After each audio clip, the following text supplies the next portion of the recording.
For the first time ever, somebody has sent me, just wait, an electric scooter. Well, it will be.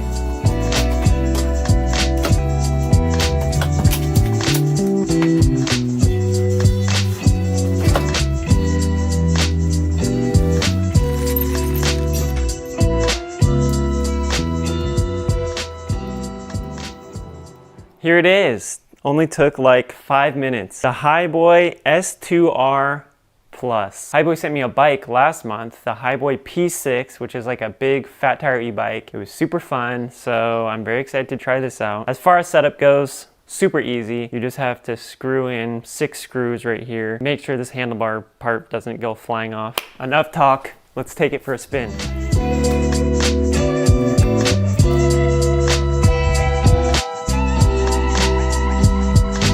Just kidding. Okay, here's what we're working with. We've got 9-inch inflatable tires. We have disc brakes on the rear wheel, but nothing for the front wheel, and no friction brake on the rear wheel. But when you brake, there is a little brake light that lights up, so that's kind of cool. We have a 350 watt motor that powers the front wheel. Your battery is located in the deck. There's a charge port on the frame of the scooter. If you want to charge just the battery, you have to unlock the battery from the frame, pull up this flap, and then you can charge the battery individually. Battery range is supposed to be about 22 miles with a charge time of about 3 to 4 hours. Moving to the handlebars, a click of the center button turns the scooter on. 1 click turns on and off the headlights and taillights. 2 clicks changes the mode from drive to sport, and 3 clicks turns on and off cruise control. To turn the scooter back off, click and hold the center button.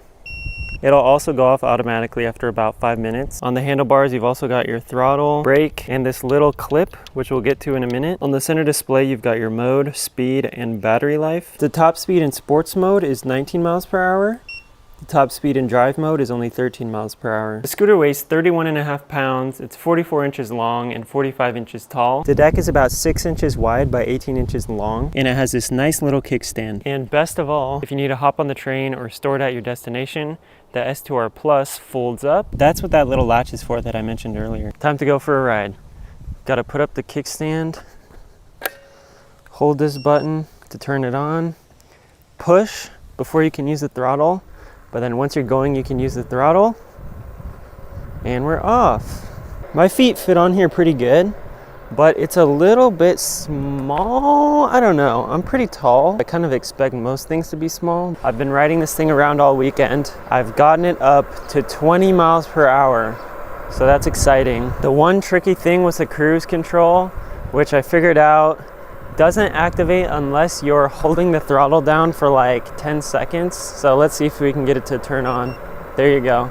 So now I don't have to hit the throttle, but it still goes forwards. Uphill, it's a little slow. I think they say the max slope is like only 15 degrees. It's not the end of the world.